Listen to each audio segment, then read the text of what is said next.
क्या power star Pawan Singh का Facebook page hack हो गया? क्या पावर स्टार पवन सिंह का ऑफिशियल पेज जो फेसबुक पे आईडी है वो हैक हो गया? क्या ये अब सुपर स्टारों का Facebook ID, Instagram ID, Twitter या फिर सोशल मीडिया का कोई भी सोशल पेज हैक हो जाएगा? जी हाँ, हम ऐसे ही नहीं कह रहे हैं। आप एक स्क्रीन पर चलते वीडियो देख रहे होंगे, देख लीजिए, पहले वीडियो देख लीजिए। इसमें गाना कैसे गाया गया है और किनका गाना है। भैया ना बने होली में घरे तो भौजी हो काची काची करी। ई पावर स्टार पवन सिंह के आईडी से स्टोरी लागल बा, यानी कहल जाए तो उनका आईडी पे ई पोस्ट भइल बा।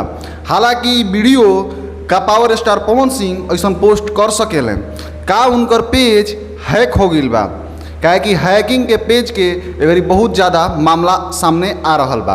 हमरा संगे भी ऐसा प्रयास कल गई रहे, एक के चलते हैकिंग के भी समस्या एगरी ज़्यादा आवता। लेकिन का पावर स्टार पवन सिंह के फेसबुक पेज सही में हैक हो गई बा कि पवन सिंह के टीम से के वो ऐसा कुछ लगैले बा।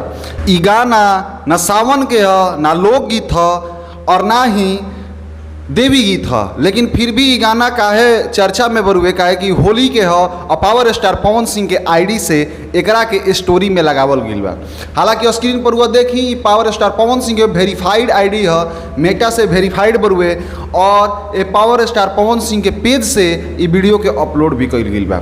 हालांकि अब सवाल ये बरुए कि का पवन सिंह ऐसा कर सकेले, का पवन सिंह के टीम ऐसा कर सकेला कि उनका से करवावल गई बा। बहुत सारा चीज़ बरुए। हालांकि वीडियो देखी रुआ, हमरा लागल है कि आप सबके बीच में ये अपडेट देवे के चाहिए, तो हम सामने अनी है एगो वीडियो बना के प्रस्तुत की है। हालांकि रुआ का लगता कि पावर स्टार पवन सिंह ऐसा कर सकेले कि उनकर फेसबुक पेज हैक हो गई बरुए। हम एक पुष्टि नहीं करत कि उनकर पेज हैक हो गई बा, लेकिन एकरा से इहे उम्मीद बरुए, इहे लागत रुए, आदमी गेस लगा सकेला कि शायद उनकर पेज हैक हो गई लोग है। लेकिन का एक सच्चाई बरुए उनका टीम से जब ले संपर्क ना हुई तब ले कुछ एक जानकारी के पुष्टि ना हो पाई। हालांकि हम कोशिश करता नहीं कि का कुछ अपडेट बरुए उनका टीम से संपर्क करके आप सबके बीच में हम साझा करी, लेकिन अभी तक खातिर इतना ही। हालांकि रुआ का लागत रुए कमेंट सेक्शन में जाके एक अच्छा सा कमेंट करी और हमारा चैनल के साथ इसी बना रही नेक्स्ट अपडेट पावे खातिर।